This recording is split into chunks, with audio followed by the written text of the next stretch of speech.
Taux de chômage à 7% à horizon 2022, puis cible de plein emploi à horizon 2025. C'est l'objectif présidentiel. Les Français sont habitués aux fausses promesses en la matière depuis 40 ans, autant dire qu'ils sont échaudés et qu'ils n'accordent que très peu de crédit à ce type de déclaration.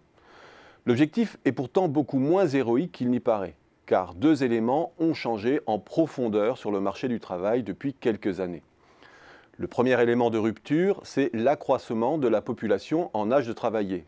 Cette population de 15-65 ans ou de 20-65 ans stagne ou s'érode depuis 2010, quand elle augmentait encore de 200 à 300 000 par an entre 2000 et 2008. Cette tranche d'âge de population joue un rôle décisif dans la formation de l'offre de travail et la tendance à la stagnation va s'inscrire dans la durée. Ainsi, aujourd'hui, à taux d'activité constant, la stagnation de l'emploi ne fait plus ou quasiment plus augmenter le chômage en valeur absolue. C'est une rupture considérable du point de vue strictement comptable par rapport aux décennies passées. Alors certes, le taux d'activité varie.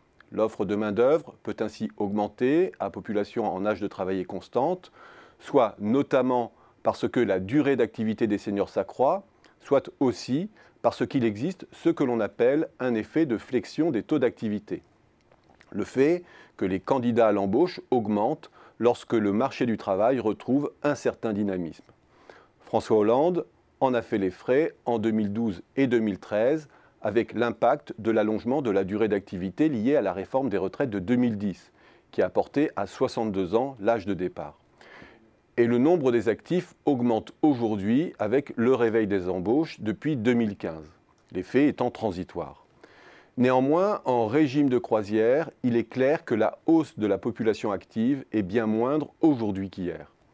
Et cela pour longtemps compte tenu de l'arrière-plan démographique. In fine, en période de croissance, il faut aujourd'hui moins de 100 000 créations d'emplois pour diminuer le nombre de chômeurs, quand il en fallait 200 à 300 000 dans les années 2000. Le second élément de rupture, c'est le lien entre croissance et emploi. La job machine repart en France à partir du seuil de croissance de 1%. Ce seuil étant plus proche de 1,5-2% il y a 10 ans.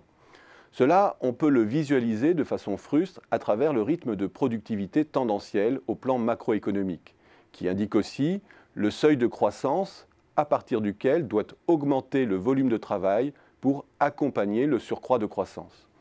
Et c'est bien ce que l'on constate aujourd'hui. La France continue à créer de l'emploi, alors même que la croissance navigue sous un rythme de 1,1% en moyenne depuis 5 trimestres.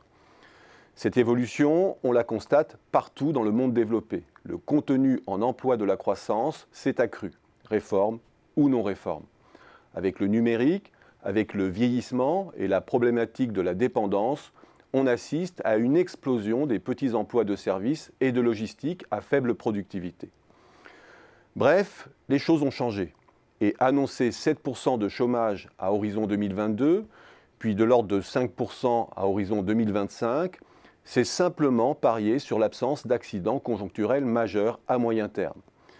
C'est miser finalement sur une croissance moyenne proche de 1,5%, rien d'exceptionnel. La France est simplement en train de se germaniser. Et pour la première fois depuis 40 ans, la démographie va finalement faire le job dont les politiques s'attribueront les mérites.